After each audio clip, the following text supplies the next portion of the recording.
Welcome to the Build Your A Team podcast. And I am very excited today because we are starting a new segment here on Build Your A Team where we focus on the operator series and talk about the veteran operators that we've placed or we've worked with or we've just got to know and want to tell their stories and understand how our veteran operators are succeeding, how they're translating their past into actions today. So today we have a very special guest, Tasha Smith, who Rockstar. is a rock star. I mean, quite frankly, everything we've heard about her from the beginning, from our first interview, has been nothing but amazing, just praise and just amazing results, and just how she carries herself and how Tasha is able to execute. So, with that, Tasha, I would love for you to introduce yourself a bit. Sure, awesome. First of all, thanks for having me. I really appreciate you guys. But my name is Tasha Smith. I know you just introduced me, but that's me. Currently, I'm working for Victor's Home Solutions, and my position is the general manager. And what I'm doing right now is managing two branch locations for Victor's. We encompass Cincinnati and Columbus. And my territory encompasses quite a large area, all the way from Indianapolis down to Louisville, Lexington, and across Ohio, over into, but not all the way into Pennsylvania. So we have, I think, the largest location as far as our service that we provide here. And a little bit about my past. I was a sergeant first class in the Army. That's the rank that I retired as. I was a drill sergeant, and prior to that, I was an MP, and prior to that, I was a network system switching operator. Way back when that was a thing. So yeah, that was a great part of my life. It shaped me into the human being that I am today, and super excited to talk about that and help other veterans moving forward. And then as far as future Tasha, you know what? The sky's the limit. Not sure exactly where I'm going, but I know it's going to be at the top somewhere. Awesome. Awesome. Well, I'd love to. I know, in addition, Tasha, you also serve and volunteer. You do a lot of volunteering as well, on top of running two locations for victors. Um, what is so the two locations? Just help us understand a little bit more. Like, what do you, as a GM, what are you responsible for? How many people do you oversee? What kind of departments do you oversee as well? Sure. As the general manager here, it has transitioned a little bit since I started, but I oversee two locations, as we've already discussed. Here in Cincinnati, I have a staff of seven total, and in Columbus, we have, I want to say, eight today. So, both of those teams consist of operations and sales. We do have install managers on the operations side. We have production administrators who also work on the operations side, and then we have some project managers. All of that encompasses operations, with the GM kind of at the top there. And then on the sales side, we have roof inspectors who are actually going out, and doing inspections on home with homeowners. And then we have sales managers and we have regional sales managers. So that is what my entire team looks like in both locations. Oh, okay. So you have that times two for both those locations. Um, Correct, correct. and we haven't really covered it, but well, you have covered it briefly. But what does Victor's do? Sure. So we are primarily a roofing company, and we are residential roofing. That's what we do. And then we also employ crews that are they work specifically for us here at Victor's. So we don't contract. That's what differentiates between us and everybody else. Okay, so you don't contract, meaning you have subs who are doing the work for you. Is that what you mean? Correct. Correct. They specifically work for Victor's Home Solutions exclusively. So they're not out working for other locations. As I understand, in the roofing industry, that's kind of common. Yeah, that's actually huge because they have they're exclusive, so you victors can really control the quality of work, the pace, their scheduling, all of that. So that's a huge relationship. And so you've never had roofing or home services background in the past, correct? Correct. Absolutely not. So I was quite shocked when I got a phone call from Charlsey. I think she could probably attest to this. I thought it was a scam. I was like, what? Why? Yeah, I think I What? followed up with a text, and then you were like, "Oh, okay, it's a real person." It's a real, this is a thing. Okay. All right. And then I did some research about Victor's, and it was like, let's go. Like, this sounds like an amazing company, and I'm interested. Let's see what this is all about. So that's kind of where we got to where we are today. Well, so Well, given that like this is a whole new thing for you because you didn't have any experience in this, what's been the most like unexpected slash rewarding thing you've experienced over the past year plus? Interestingly enough, it's the autonomy to make my own decisions. They Mm. have really empowered me here to make my own decisions and stand on that and back up, the decisions that I make. That's unexpected for me for a couple of reasons. One, because, this is an industry that I was not familiar with. I was very honest when I came on board, like, hey, I don't know your industry, but I will learn it. And then, utilizing backwards planning there that I learned that skill set definitely from the military. So yeah, that's So you got more cool. power than you expected. That's good.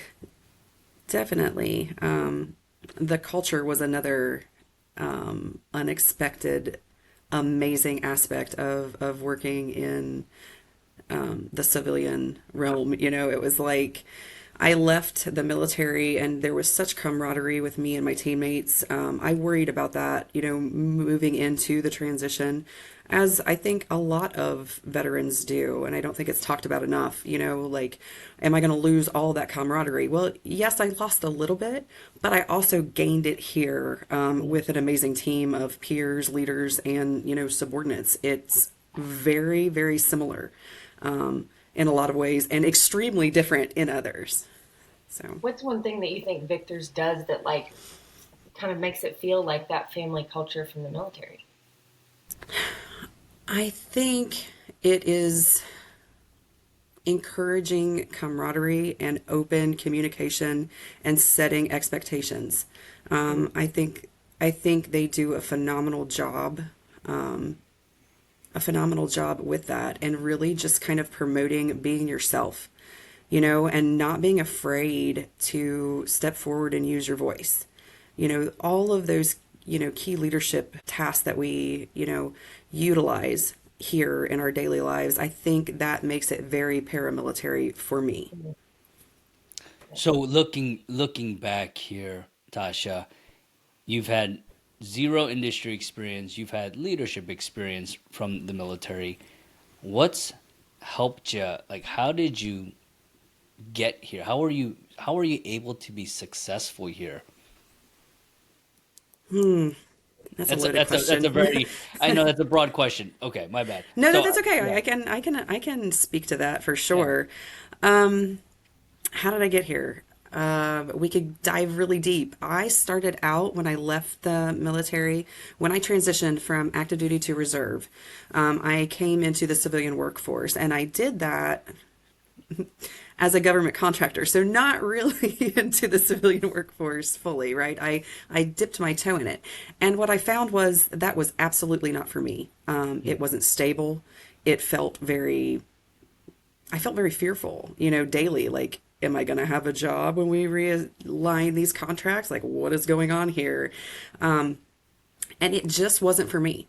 So I stepped outside of that and I began to work for a small business. And when I did that, I started out as their training manager.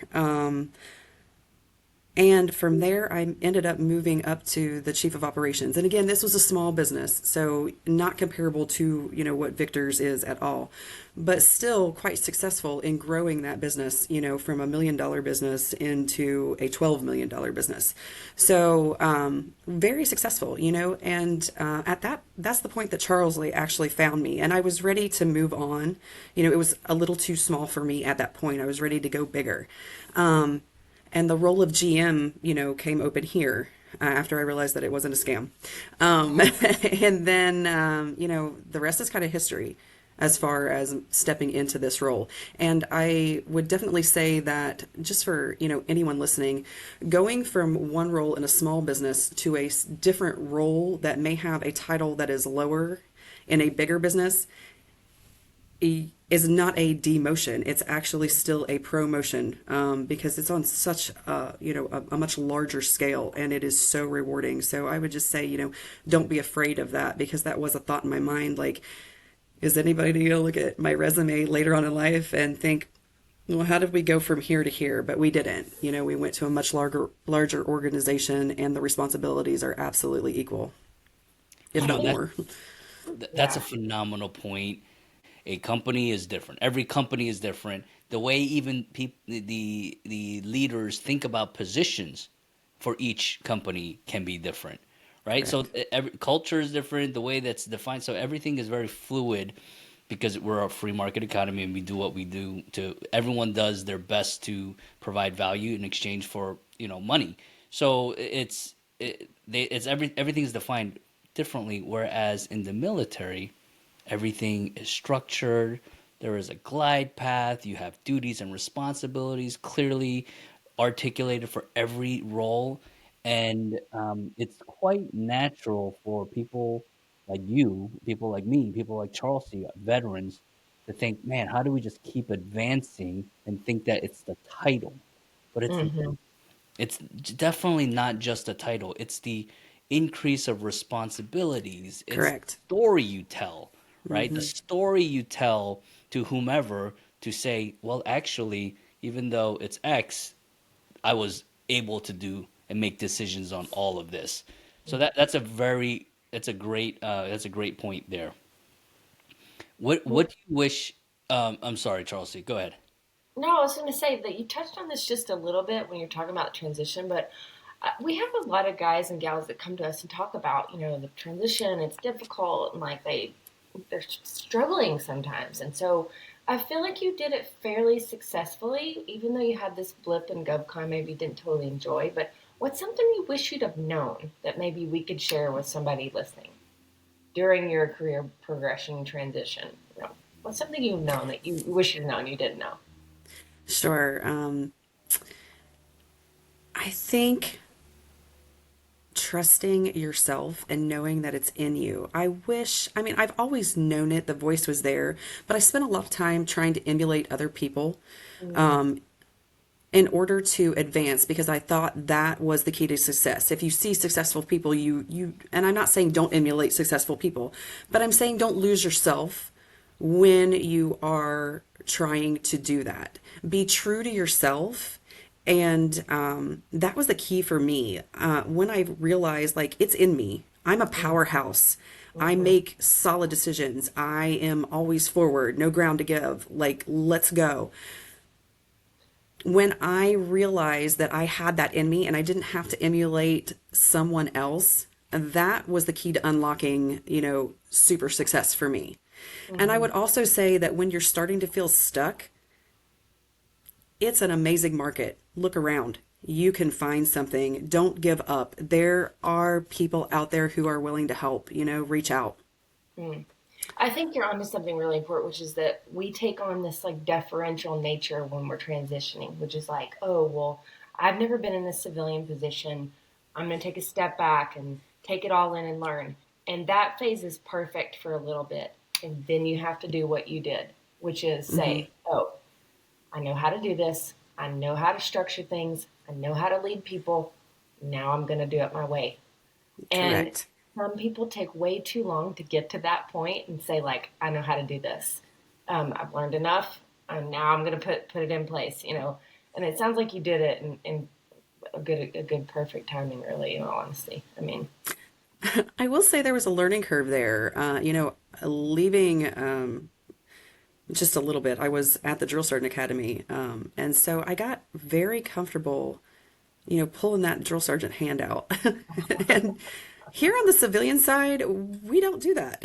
no, So learning that, like, hey, we need to humble ourselves. Like, we are yeah, not in the army anymore. People yeah, are not just going to be like, okay, cool, you told me to do A, B, and C. I have questions now. And it's like, yeah. You you don't have have that what? legitimate rank power structure over someone. You have to really have Correct. that referential power base where they like Correct. you, they want to work for you, they want to do what Tasha says A because hundred percent. you're respectable. Because, correct, because we're a team and because, we generally like each other here. I would venture to say that we all love each other here. Mm, It's just that tight. There is no you will. It is, hey, can we? mm. So, So let me ask you that's really interesting. There are business owners or just leaders in the civilian world that says, "I don't want a drill sergeant. They'll just bark at my people. They'll just sure. cause this major upheaval, right? They don't They like think I don't. Major Pain. You think of Major I know, Payne, I know, Full right? Metal Jacket. I mean, that's what you think about. Correct. What is it about you that were you're able to shed that? So that's fair. Let's back up a second. A drill sergeant, our first duty is for me, but is to instruct. We are instructors. Yes, there's the piece of it that when you think of drill sergeant, you think Major Payne or who's the other guy from? Oh, I can't think of his I name. can't think of it. You're talking about. I can't even think of it right now. But they think about the worst possible human being like screaming in your face, and that's not it. That's never what it was about. It's always about building people up to believe that they can, accomplish tasks on their own, and that's what makes us such a great military. Period. Our soldiers are free thinking. If something happens, they can step up and move forward. And that's really what being a drill sergeant, for me anyway, is about building people. It's a leadership of servitude. Even though I am, in charge, it's my duty to make sure this person is going to be successful. That's how They I have measure to success transition there. from civilian to soldier, Correct. and that's your job. Which Correct. Say I that And again. know so, as a PM, you have a similar mission. Taking mhm, a young, say, high school grad who wants to be a roof inspector and teaching them all the things they have to do that well and safely. correct. Hmm. So that it's interesting. So it's for you. It was just. I mean, it was never. It was just the mindset where you're training. They're the utmost professional training these new recruits, and that mindset of serving them to become these new soldiers. That's what you're bringing to the table at Victor's. It's this constant service. And building leaders. I think that's a mark of leadership is, you know, building those who you're in charge of, into the leaders that you're going to need 10, 20 years from now. How do you do Um, that? I'd be curious to for you to share with us what have you done at Victor's when building leaders that you've done in the military or elsewhere. What kind of techniques do you apply? One that I use every day. You can't expect what you don't inspect. So make sure I'm out there on the floor and I'm doing it. Another one is don't ever ask somebody to do something you're not willing to do yourself. You need to get your butt out there and do the same things that everybody else is doing. There is not a position here that I have not done or will not do. Be no do, that's the Army leadership. We all know that one, be no do. And then tell, show, do. This one is extremely important to me. So when I'm mentoring anyone, I'm going to tell them, what it is that we're doing. I'm going to show them what it is that we're going to do. And then I can expect them to come back and, perform for me. And setting proper expectations. I cannot say this enough. If anybody is listening, proper expectations. if you set a good expectation and your people understand exactly what it is that you want from them, they will go through walls for you. Mm. If you care, if you show you cared, and couple that Correct. with inspect with you can't expect what you What don't you do. inspect. Couple that with that, and you'll have a purpose. I'd also curious here. Those are phenomenal, Tasha. Those are phenomenal, and I think we can go into depth for each one and just what does that mean. I would agree with you that most civilians they many civilians just don't understand that. Like, for example, like you can't expect what you don't inspect, right? Many people, I think that's it's known, but it's not practiced like we did in the military day in and day out. What does spot checking mean? What does PCIs and PCCs mean? Right? It's a what are those things? So I think that's a little bit foreign. Um, I'd say some things that are easily overlooked too that I don't, but I hear guys often are saying like, oh, well, I put in this process in place. And even simple things like structuring the day for your team. When you say, I mean, people often just need to know like, you expect this during this part of the day, you expect this, you want a back brief at the end. That's very normal for the military. I mean, we structure our days by the minute, right? And then you can come into some civilian businesses where they don't there's no battle rhythm, as we would call it, which would be the Right. structure of the week. There's no daily rhythm. And then, gosh, when we talk about productivity and money being lost, I mean, there it is there. We don't lose money necessarily in the military like regular businesses do, but in reality, we do if we don't follow the schedule. So, Absolutely. Absolutely. simple so things. let's look at the first kind of 30 days, 30 to 60, 90 days you were on site at Victor's. Tasha, how did you think about entering this brand new organization as recently being hired? Like what did you apply that you've learned in the past to quickly be successful? So, interestingly enough, Victor's has a training program, and literally for the first, I don't, it was a long 6 weeks. time. It was 6 weeks. It wasn't quite nine, but it was a long time. I was in training. And I'm not going to lie to you, some of that training was really tough, specifically the roof inspectors, because that is, you've got a fire hose, kind of like basic training. You're learning everything so Like, fast. it's like PMCSing a vehicle on day one as a If, private. Wait, right, right. the training was this the sales training that you guys do in the beginning? Okay, and the So we roof did, inspector training. so the roof inspector is the sales training. Okay, so it's one and the same. Yeah, those are one and the same. That position is the same. Yeah.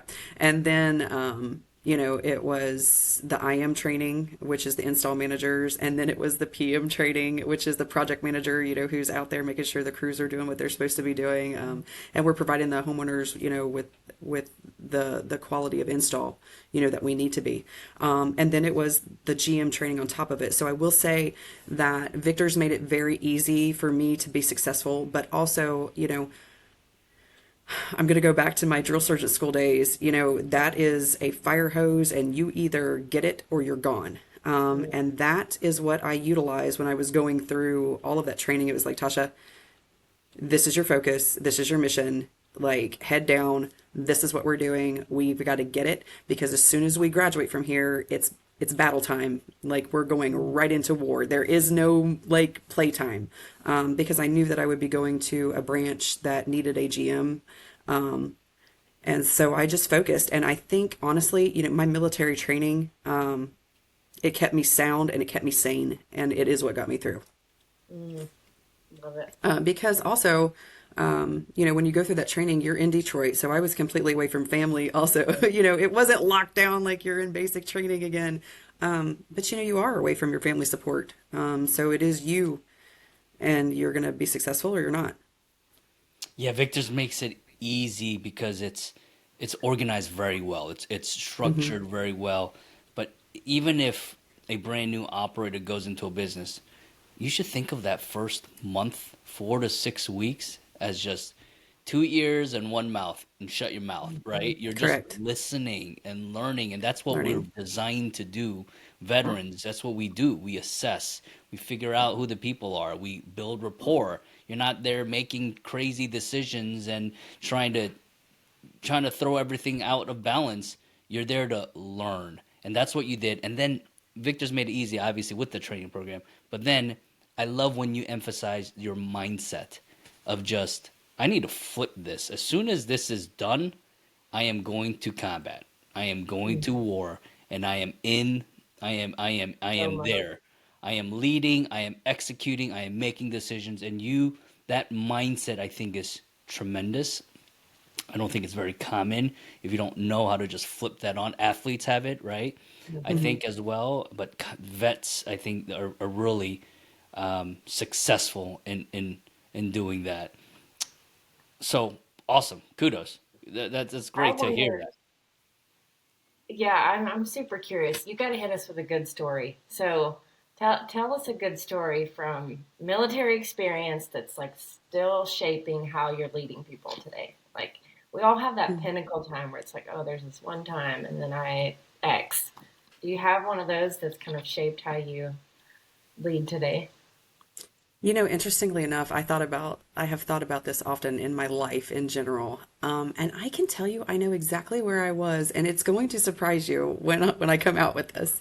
But I knew it in the moment. I was actually a drill sergeant, and we were at Fort Jackson of all places. And I know everybody has bad things to say, but you can just save it because I had the best team of peers that I've ever had in my life, and we had the best group of soldiers.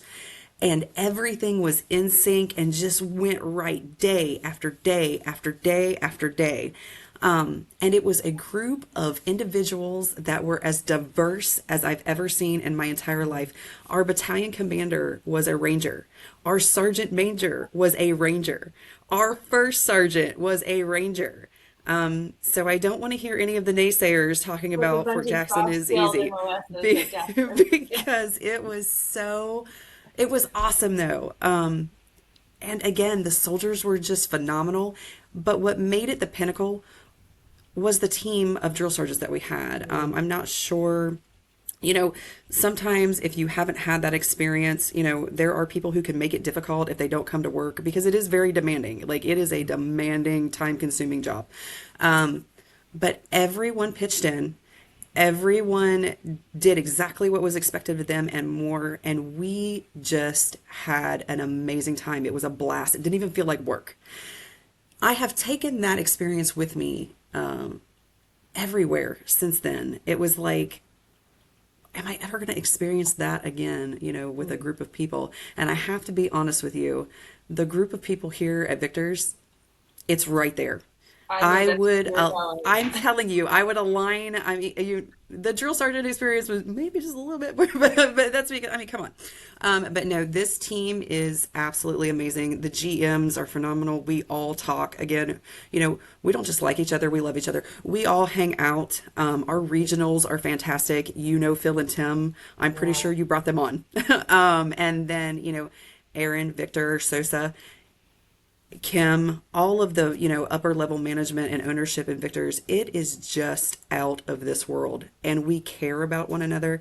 And I just correlate the two. It's like the pinnacle. How does it get better? You mean you really? I knew that there would be that connection there with the team, though, because I've heard that from multiple people. But one thing you said that I feel like some people might not understand about the commitment you experienced in your drill sergeant time in the military, that I just want you to say, so for the person that maybe doesn't know much, what was a day like being a drill sergeant? What were your hours? Are we talking like Okay. 9 to 4:30 or what? No, we're talking like you're up at 3 o'clock because you've got to be in by 4:30. And you've got to be there before the soldiers get up. You have to be there before, well after they go to bed. And let's say lights out is at 2100, that's 9 o'clock. So, I mean, you could do the math. You're there from where you're up at 3 and you're not getting home until 10 or 11, depending on, how far away and how much, paperwork or whatever it is that you have to do to close out your day and make sure those soldiers are taken care of. It is an extremely demanding job. And that is when you don't have duty because if you've got 24-hour duty, guess what? you're coming into PT anyway, and you're going to work all day, and then you're going to be there all night, you know. And that's not to complain because it was rewarding. I loved it. Hands down, loved being a drill sergeant. It's like that job was tailor made for me. I loved it. But it's a very demanding job. In fact, I think it's one of the highest divorce rates in the military because of the hours that you spend with the soldiers and how demanding it is. You know, you become their mother, you become their father, you become their brother, their sister, their confidant, you become their instructor. You know, you're their disciplinarian. You are all of these things in one because they have just left home and they have nothing except for you. Mm-hmm. On the civilian side, they often say that teachers are the buffer for lack of parenting. And I would argue that on the military side, young NCOs and E7, E6 guys leading young soldiers are the buffer for the soldier.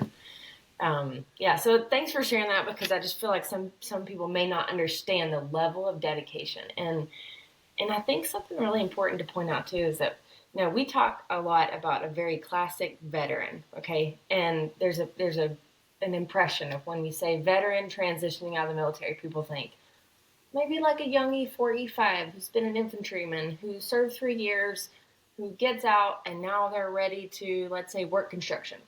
All of that's very respectable and admirable. Look at the difference here, though. You have a, senior NCO who served a full career, who's done an intense job like a drill sergeant time, who's also done a very technical job, like something in the signal world. I mean, and then on top of that, I'm just going to say a female who is, on the top of her game now as a general manager in a very male-dominated profession. Like, look at this veteran. I mean, Interesting that you could, like, it's really interesting that you say that because there were, you know, a few times in my career, where being a female was an issue. Surprisingly enough, even, in this day and age, even 20 years ago, it was an issue. For the most part, no, it wasn't. But every once in a while, it reared its ugly head. And very surprising to me, interestingly enough. I hope that, as we grow as a military, as we grow as a society, that people, understand that, we are just as capable. I'm not saying that I can go out there and go through infantry training. That's not for me. That's not me. I'm not the one. I do have multiple deployments, and I did work with the infantry hand in hand, and love those guys. We've got to have them. We need them. I'm married to one. I love them.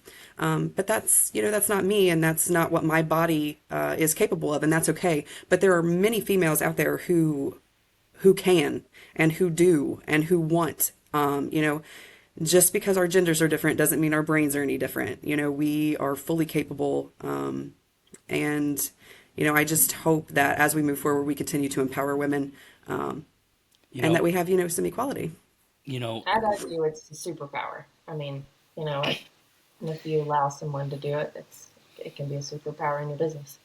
Hmm. that there was a point when I was building MilSpec talent where there was a fork, or I had a choice. Do I go after just like the soft community, the special Hmm. ops community? Is that what the brand is about? And people like you, Tasha, people like the just a former 11 Bravo or infantry guy, former engineer that just have this will to win, right? That have the ability and the training and just this will are what prevented me from going down that route. Because I was like, you know what, veterans. I mean, you're an A player. I mean, we can see that immediately.